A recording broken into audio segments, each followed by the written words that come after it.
brought to you by MDH Masala. দারুণ বিশুদ্ধ প্রাকৃতিক হলুদ, লঙ্কা, ধনে। না, লঙ্কা, ধনে, হলুদ, MDH।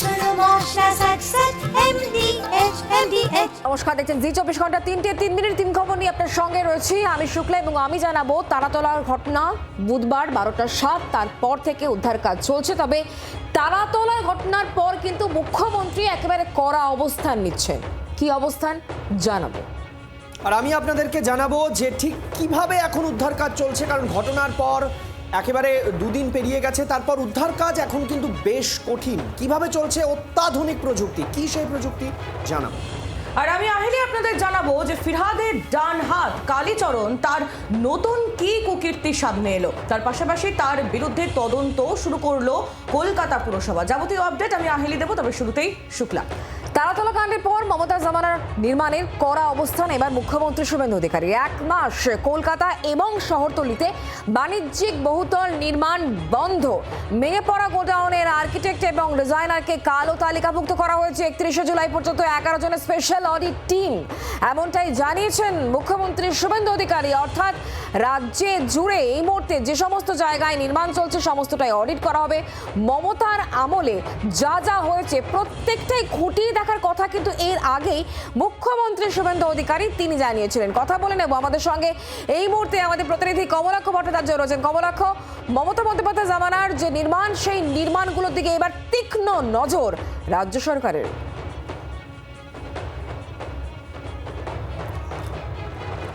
একেবারেই মুখ্যমন্ত্রী খুব স্পষ্ট করেই আজকে বলেছেন যে আর কোনো প্রাণহানি নয়।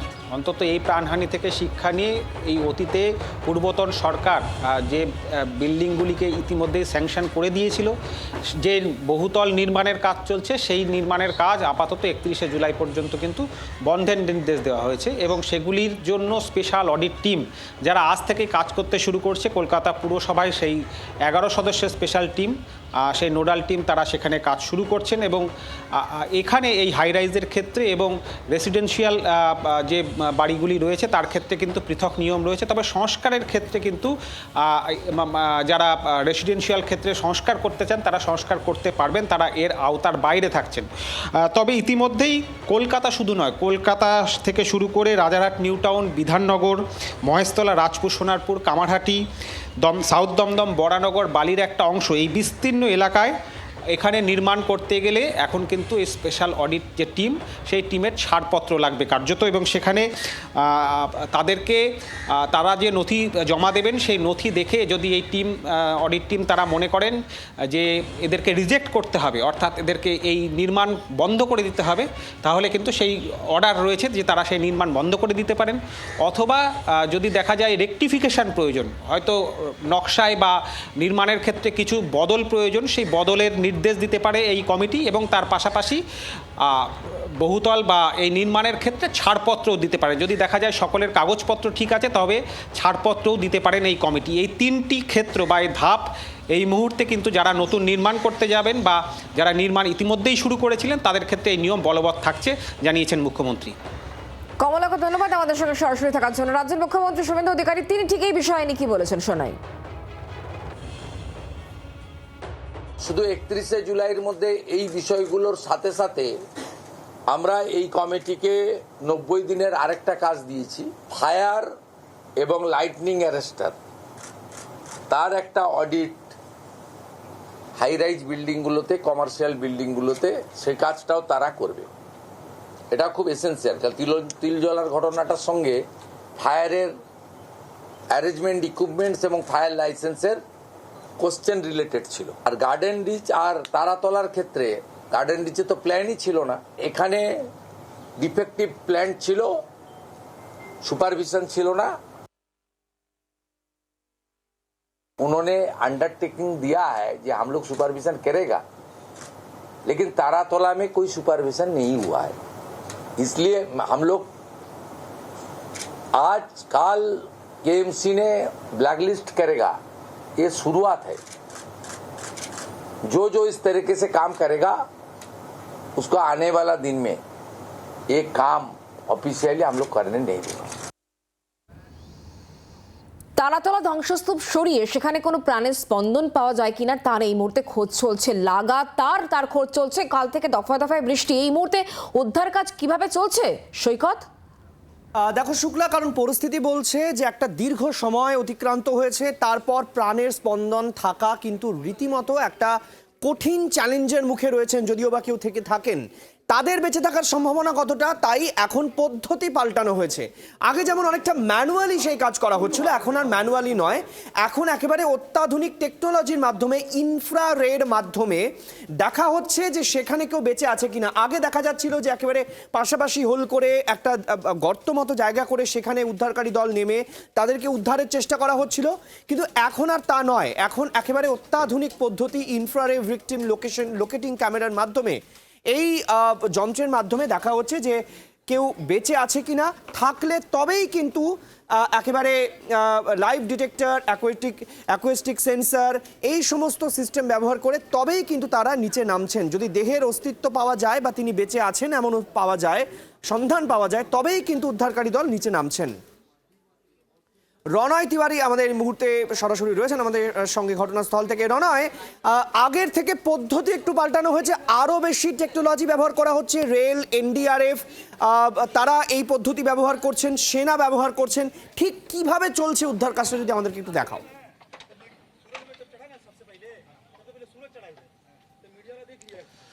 দেখো সৈকত, প্রথমত তোমাকে জানাই, যখন কোনো সংস্থায় যে কোনো ধরনের কাজ হয়, যে শ্রমিকরা কাজ করতে আসে তাদের একটা লিস্ট থাকে যে কতজন শ্রমিক কাজ করছে, তাদের কি নাম, ঠিকানা বা ফোন নাম্বার। কিন্তু এই সংস্থায় যে সমস্ত শ্রমিকরা কাজ করছিলেন তাদের কোনো লিস্ট বা কোনো খাতা মেনটেন হতো না। তাই পুলিশের তরফে পুলিশ কর্তারাও জানতে পারেননি যে এখানে কতজন শ্রমিক আটকে পড়েছেন এই ঘটনার পর। আমি প্রথমে তোমাকে একবার ছবিটা দেখাবো, ক্যামেরা পার্সন মিন্টুকে বলবো ছবিটা দেখানোর জন্যে। যেমনটা আমরা লালবাজার সূত্রে জানতে পাচ্ছি, এই ঘটনার সময় পুলিশ কর্তারা বারবার জানার চেষ্টা করেছেন যে কতজন শ্রমিক এখানে কাজ করছিলেন সেদিন। সংখ্যাটা 30 বা 40 হতে পারে, এমনটাই প্রাথমিকভাবে পুলিশ কর্তারা জানতে পেরেছেন। পুলিশ কর্তারা আরও জানতে পেরেছেন এখানে যে শ্রমিকরা কাজ করছিলেন কোনো খাতা মেনটেন করা হতো না। তবে পুলিশের তরফে যেমনটা জানানো হয়েছে, ইতিমধ্যে 33 জনকে উদ্ধার করা হয়েছে। অর্থাৎ গতকাল ভোর রাতে বলা যায় সেখানে 3 জনের দেহ পাওয়া গেছে বলা যায়, কারণ তাদের প্রাণ ছিল না, দেহ পাওয়া যায় সেই নিয়ে সংখ্যাটা 33। এর মধ্যে এই 33 জনের মধ্যে 14 জন মৃত এবং বাকিরা কিন্তু চিকিৎসাধীন। এই মুহূর্তে কিন্তু কাজ চলছে এবং তারা জানার চেষ্টা করছেন যে কোথাও কোনো কেউ রয়েছে কি না, কারণ পুলিশ কর্তারা প্রাথমিকভাবে মনে করছেন কেউ যদি আটকেও থাকে একেবারে গ্রাউন্ড ফ্লোরে, তাহলে সেখানে বেঁচে থাকার সম্ভাবনা প্রায় নেই বললেই চলে।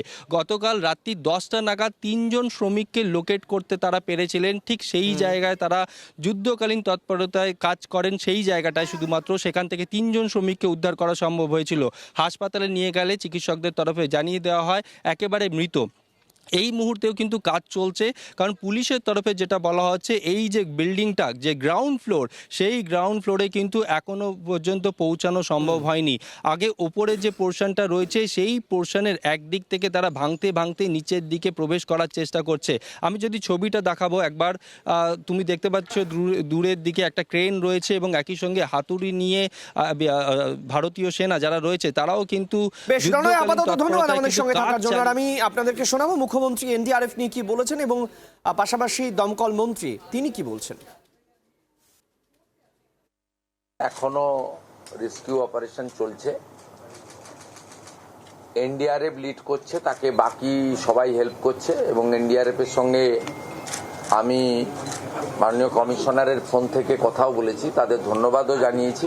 তারা কতক্ষণের মধ্যে ক্লিয়ার করতে পারবেন সেটাও আমি জানতে চেয়েছি। দে আর ট্রাইং দেয়ার বেস্ট, দুটো জায়গা ক্লিয়ার করতে পেরেছে।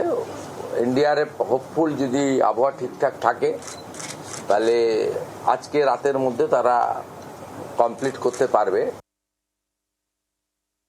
এক্স্যাক্ট ফিগার কারো কাছে নেই এবং এরকম একটা আনঅর্গানাইজ সেক্টরে এরকমভাবে এক্স্যাক্ট ফিগার মেনটেন করা হয় না। মানে কত লোক কাজ করছে, তারা সেই খাতাটা কোথায় আছে, যারা রেগুলার সই করে কাজে ঢুকছে বা কিছু, সেটাই একটা বড় সমস্যার জায়গা। এখনও ক্যামেরা দিয়ে দেখছেন বা হার্টবিট যেটাতে মেজার করা যায় সেগুলো যন্ত্র লাগিয়ে দেখছেন যদি কিছু পাওয়া যায়। আমরা সবটাই আশা করছি অন্তত কাউকে আমরা জীবিত বের করি। আর আমি জানাবো কালির কথা, কারণ কালি এই মুহূর্তে হট টপিক। এই কালির আরো দুর্নীতি, আরো তথ্য সামনে আসছে। সৈকত, কালীচরণের বিরুদ্ধে অভ্যন্তরীণ এবং বিভাগীয় তদন্ত শুরু করেছে কলকাতা পুরসভা। ক্যামাক স্ট্রিটের হাত ধরেই প্রভাবশালী এই কালী কোটি কোটি টাকার ভুয়ো টেন্ডার করে দুর্নীতির অভিযোগ তার বিরুদ্ধে। 13ই মে এমনই নালিশ আইনজীবীর, ক্ষোভ ছিল পুরো কর্মীদেরও। গ্রেফতারের পর ফিরহাদের ডান হাতের আরও কীর্তির পর্দাফাঁস। কালী ছিলেন ডিফ্যাক্টো মেয়র। বিভাগীয় তদন্ত ইতিমধ্যে শুরু করেছে কলকাতা পুরসভা। অভ্যন্তরীণ এবং বিভাগীয় তদন্ত শুরু হয়েছে কলকাতা পুরসভার তরফে। এবং যে তথ্য পাওয়া যাচ্ছে, যে কালীচরণ বন্দ্যোপাধ্যায়ের ছবি আপনারা দেখছেন, প্রাক্তন মেয়রের ওএসডি, তিনি ক্যামাক স্ট্রিটের হাত ধরে প্রভাবশালী হয়ে উঠেছিলেন বলে খবর পাওয়া যাচ্ছে। রক্তিমা দাস আমাদের প্রতিনিধি রয়েছেন এই মুহূর্তে আমাদের সঙ্গে টেলিফোন লাইনে। রক্তিমা, আর কি আপডেট পাচ্ছ? দেখো, তোমাকে জানিয়ে রাখি, সাম্প্রতিক সময় 13ই মে এক আইনজীবীর তরফে কলকাতা পুরসভার কমিশনার তথা বর্তমান যিনি প্রশাসক স্মিতা পান্ডের কাছে একজন অভিযোগ করেন, একেবারে লিখিত অভিযোগ। এবং সেই লিখিত অভিযোগে একেবারে স্পষ্ট করে বলা হয় যে এই কালীচরণ বন্দ্যোপাধ্যায় কলকাতা পুরসভায় প্রভাব খাটিয়ে একাধিক ডিপার্টমেন্টে নিয়োগ করেছেন এবং যা সম্পূর্ণ বেআইনি। এছাড়াও দেখো, কোটি কোটি টাকার ভুয়ো টেন্ডারেরও অভিযোগ করেন তার বিরুদ্ধে। এছাড়াও দেখো, বিভিন্ন সময়ে কলকাতা পুরসভার বিভিন্ন দপ্তরের তরফে কিন্তু তার বিরুদ্ধে অভিযোগ উঠেছে, যেটা পুরসভা সূত্রে খবর। ইতিমধ্যেই কলকাতা পুরসভার তরফে তার বিরুদ্ধে তদন্ত শুরু হয়েছে। সেক্ষেত্রে বিভাগীয় এবং আভ্যন্তরীণ তদন্ত কিন্তু করবে কলকাতা পুরসভা। দেখো, বর্তমানে তিনি এমপি ল্যান্ডে রয়েছেন, যেহেতু মেয়র পদ এই মুহূর্তে ফাঁকা রয়েছে, ফলত ওএসডি হিসেবেও সেই পদটাও কিন্তু ফাঁকা রয়েছে। তারপরেই কিন্তু তাকে এমপি ল্যান্ডে দিয়ে দেওয়া হয়, সেই ডিপার্টমেন্টেরই চিফ ম্যানেজার এই মুহূর্তে। এবং সেই জায়গা থেকেই সেই বিভাগে কোথায় কি নিয়োগ হয়েছে তার দ্বারা, সেটা কতটা লিগাল ভাবে হয়েছে, কোন প্রসেসে হয়েছে, এবং যে বিল্ডিং বিভাগের একগুচ্ছ অভিযোগ রয়েছে তার বিরুদ্ধে, সেই সমস্ত বিভাগীয় তদন্তও কিন্তু শুরু হয়ে গিয়েছে আজকে থেকে, যেমনটা কলকাতা পুরসভার সূত্রে খবর। ধন্যবাদ রক্তিমা, তুমি নজর রাখো। রক্তিমা দাস আমাদের প্রতিনিধি ছিলেন আমাদের সঙ্গে টেলিফোন লাইনে। আপনাদের শোনাবো মুখ্যমন্ত্রী শুভেন্দু অধিকারী তিনি কি বলছেন এই কালীচরণ বন্দ্যোপাধ্যায়ের প্রসঙ্গে। পাশাপাশি আমরা কথা বলেছিলাম বিজেপি নেতা সজল ঘোষের সঙ্গে, শোনাবো তার বক্তব্য।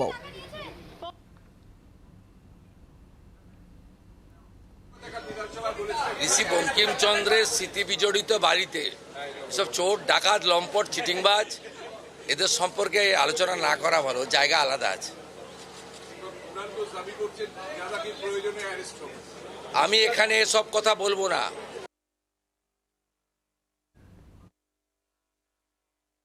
পুরসভায় ডিফ্যাক্টো মেয়রের নাম ছিল কালীচরণ বন্দ্যোপাধ্যায়।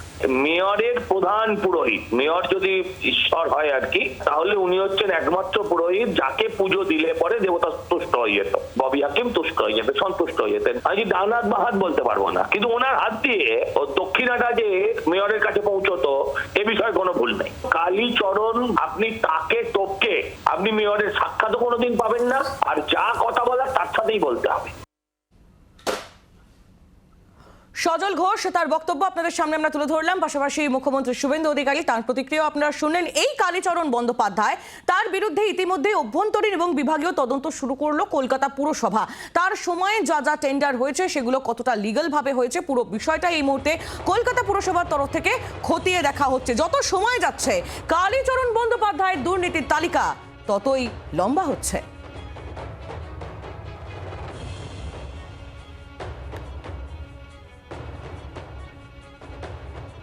শুক্লা, এদিকে তারাতলায় গোডাউনের বিপর্যয়ে মৃতের সংখ্যা বাড়ল।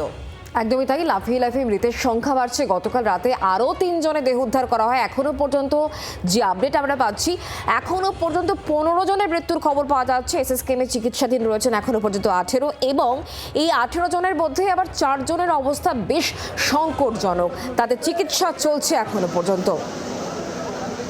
গত বুধবার 12টার সাত এই ভয়াবহ বিপর্যয়ের সামনে আসে এবং তারপর উদ্ধার কাজ শুরু হয়। উদ্ধার কাজ এখনো পর্যন্ত চলছে, তবে মুখ্যমন্ত্রী তিনি আশা প্রকাশ করেছেন আজ রাতের মধ্যেই হয়তো উদ্ধার কাজ সম্পন্ন হবে। যে গতিতে এই মুহূর্তে কাজ চলছে, যেভাবে অত্যাধুনিক মেশিন আনা হয়েছে, যেভাবে সেনা কাজ করছে, রেলের সাহায্য নেওয়া হচ্ছে, এনডিআরএফ টিম মোতায়েন রয়েছে। আর একের পর এক দেহ উদ্ধার আর স্বজন হারাদের কান্না এই মুহূর্তে দেখতে পাচ্ছেন। এসএসকেএম হাসপাতালে এই মুহূর্তে চিকিৎসাধীন রয়েছেন আরও 18 জন, যাদের মধ্যে 4 জন সংকটজনক। তাদের অবস্থা অত্যন্ত সংকটজনক বলেই খবর পাওয়া যাচ্ছে। রানীগঞ্জের বাসিন্দা গতকাল রাতে 3 জনের দেহ উদ্ধার করা হয়। এখনো পর্যন্ত মোট মৃত 15 জন। গতকাল যে 3 জনের দেহ উদ্ধার হয় সেই সমস্ত পরিবারগুলো যারা স্বজন হারিয়েছেন কি বক্তব্য শোনাই।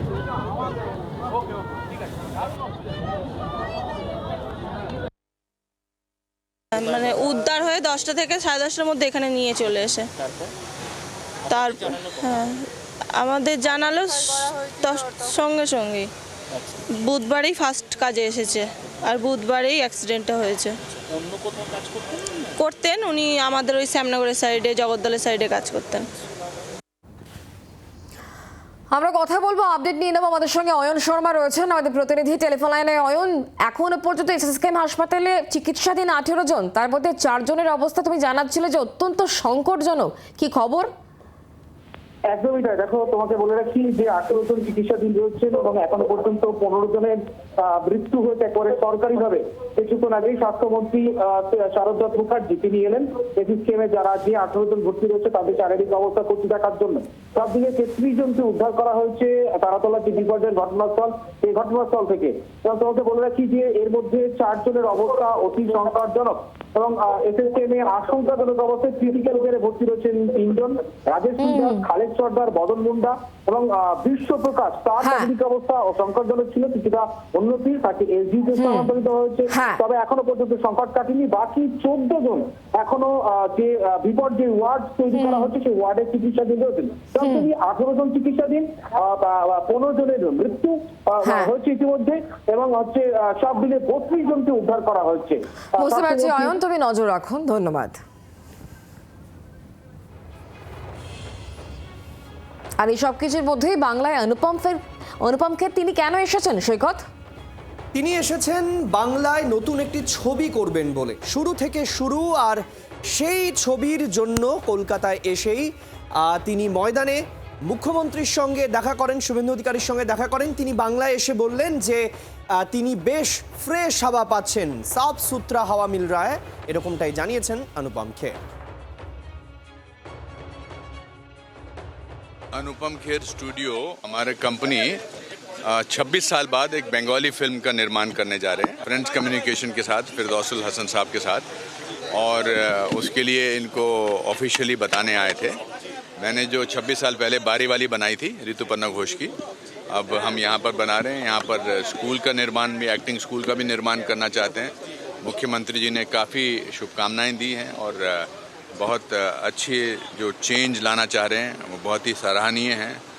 बहुत ही बंगाल को बहुत प्रगति पर ले जाना चाहते हैं, जो कि पॉसिबल है। और हमारी फिल्म का नाम है शुरू थे के शुरू से शुरू करते हैं। और मैंने इनको भी यही कहा कि अब शुरू से शुरू करते हैं।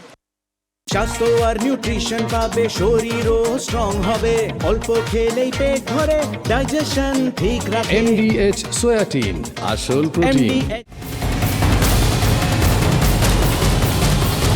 Brought to you by MDH Masala।